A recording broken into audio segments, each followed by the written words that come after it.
Somerset Bridge is an unsport bit of river located downstream from Elstead, between Elstead and Shackleford, about a mile out of the village. It's a shallow river with deep holes, with a bed that moves because of the sediment that the river carries. It changes from season to season, so you can never really learn about the swims.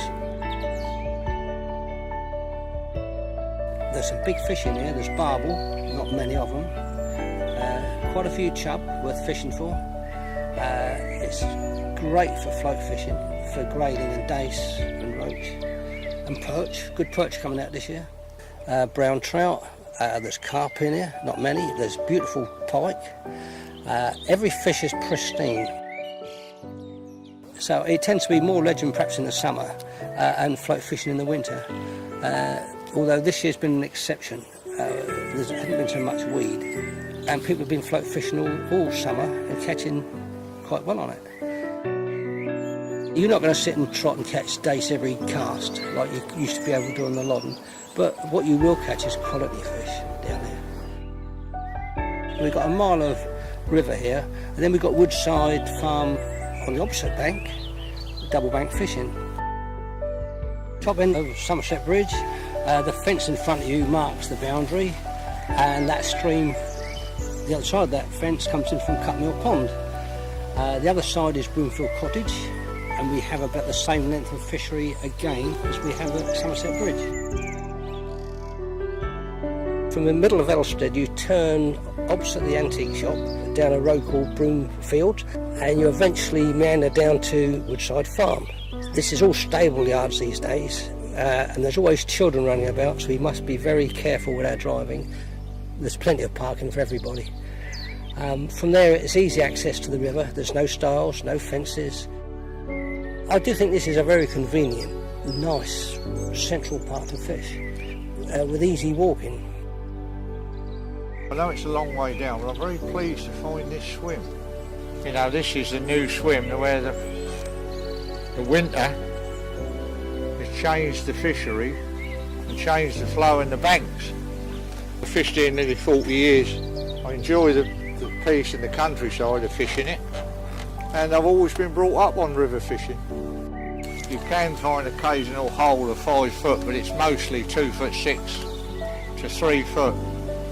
If you can find a 4 foot run, you're nearly guaranteed to catch fish. Dace, chub, barbel, perch, grayling. And grayling were really predominant in this river up till about 20 years ago. But they are coming back. Chub was a bonus. I had 3 last year, all over £6. Barbel fishing is a great sport, and I know it I like better than catching barbel on a river. They're great species. But people just tend to go to catch a barbel, automatically use ledger gear to catch it. But catch them on the float is a different thing altogether. You know, I fish an 18 hook, 2.5 pound bottoms, and main line is £4. With the rod I got and the reel I got, I'm quite confident of getting fish out of a certain size. I've had barbel out £7 out of here on the stick float. Never stop feeding. That's the art of river angling. It takes 10 to 15 minutes, sometimes half hour, to get the fish interested. You know, it's just the patience of it. You've got to make the fish compete. Not miles of bait, 3 or 4, 5, 6 maggots. It all depends what day you're fishing and how they're reacting. If you're catching well, you will notice if you stop feeding, your bites stop coming. Pint of maggots is sufficient on any session up here, red or white. Meat works down here because the smell of it, and pellet. We all like to catch fish, but you must treat a bad day as a bonus if you're not caught much. What do you actually get out of it yourself? You've been out in the country, it's beautiful. You can hear yourself breathe. You ain't got traffic, you ain't got no one throwing on at you. It's, you know, it's magical, which it is. You know, even if I have a couple of 3 hours, I haven't caught nothing, I've just unwound. The secondary thing should be, hopefully catch a few fish. That's what the secondary thing should be. And take the wife home with a bunch of flowers. We've had this the longest of all the other rivers. We've had this since 1956. Underrated, lightly fished, but loved by those who fish it. There's more river here than you think when you look up the field.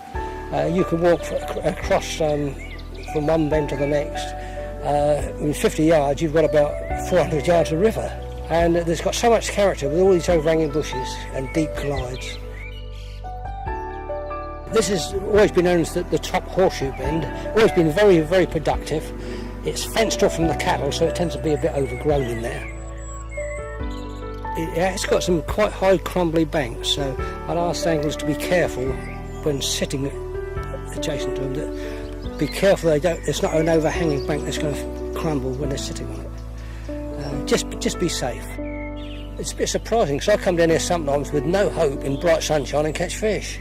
Other times you come down here and it's misty and overcast and you don't get a bite, but I like overcast, misty conditions. This is the last big glide of the stretch.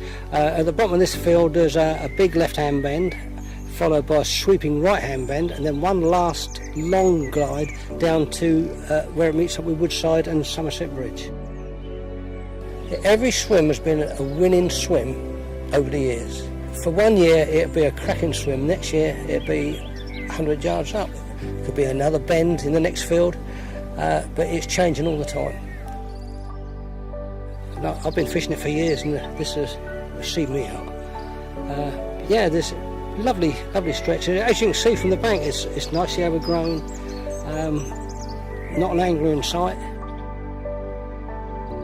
Come down fish light, you don't need waders, you don't need a hold-all, you just want a rod and a landing net and a unhooking mat and a flask of coffee to while away at a time, and you'll be surprised what comes out down there.